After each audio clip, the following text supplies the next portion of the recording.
Here's another misconception that atheists and believers have, or believers and non-believers, instead of just a rationalist. Okay, I'm going to just say this. Religious atheist. Realist. Just combine them. Atheism, religion, realism. So I'm just saying, just a rationalist.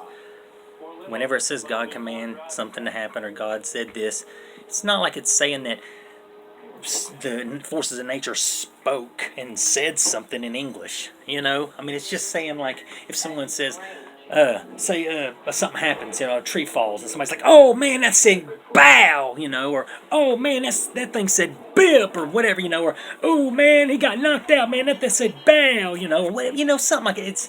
It's saying that this is what happened, it's not saying, oh, it's talking and saying this shit, it's just saying that this is what's happening. So, I mean, if y'all would, I hate to say, just get your heads out of your asses. I mean, come on. Here's another thing. And look, then the Lord God formed man from the dust of the ground and breathed life into his nostrils, or breathed into his nostrils the breath of life, and the man became a living being. Okay, now, if you consider planet is our God, I mean, just say as simple as that. Okay? Technically, what are we? Ashes to ashes, dust to dust? We're stardust, right? Okay, so we're made of hydrogen, oxygen, carbon, and nitrogen. Okay, there's 4. Of course, there's phosphorus. Okay, these would be the gases. Breathe the life into us, alright? Alright, so here's the calcium, the phosphorus. Calcium is on the list as it is essential for our skeleton, which contains 99% of the calcium in our bodies. Of course, that applies to our teeth and our fingernails and stuff too. Even our hair, to a certain extent, which is keratin. And all this stuff is from the earth, obviously. I mean, obviously, what are you going to make somebody out of? What's a person going to be composed of? I mean, you got to make them from something. I mean, literally. I mean, okay, well, apparently evolution, or, the earth, the atmosphere, all the stuff around us, nature, evolved humans. So, how does that not make sense? I mean, it says breathe life, nostrils is the breath of life, breathe into. I mean, people are like, oh, we gave him some CPR. I mean, seriously? Is that the first place you go? Is that how small your mind is? I mean, if they're talking, okay, they're explaining something. Everybody agrees that they're explaining it and they're talking like children, okay? So if you know they're talking like children, why the hell do you believe it? And you're so genius. I'm talking about you, the phony atheists out there. A phony atheist is easy to spot, man. I'm more atheist than any atheist. If your perspective's correct, you can be a complete atheist and still believe that the universe is nature, or in creation, and God is just a word for it. Like I said, if you think God is anything else other than a word for something, you're not a true atheist. I mean, you're just not. You're phony.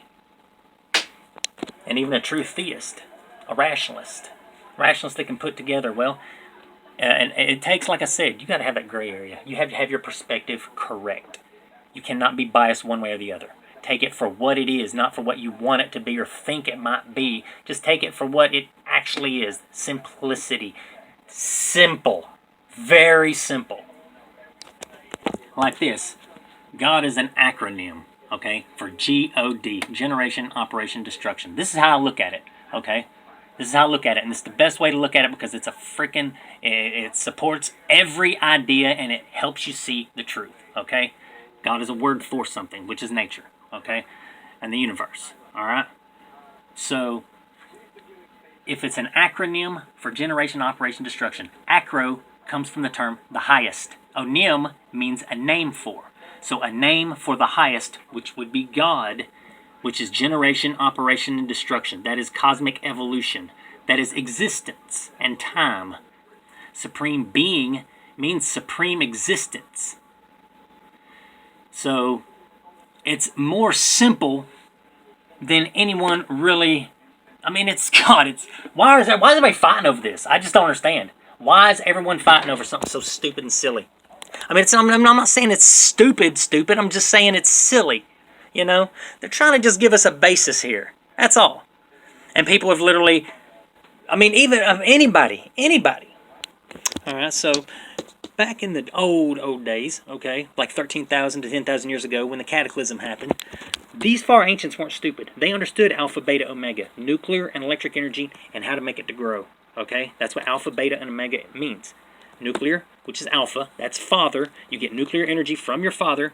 That's nuclear energy. And there's alpha keratin in mammals, okay? Beta keratin is in the fish lineage, okay? Beta propellers, beta keratin, that you're electric, okay? And then this growth, all right? This is making it grow, all right? That's what they did in the pyramids. It was a star. They knew how to make it work, okay? It was very simple, too, using thermodynamics. You use a small radioisotope thermoelectric generator inside a larger thermoelectric generator, which happens to be configured like a radio and a transmitter and a receiver. But I'm getting ahead of myself. All right, so a cataclysm happens, okay, because they are altering Earth's stability.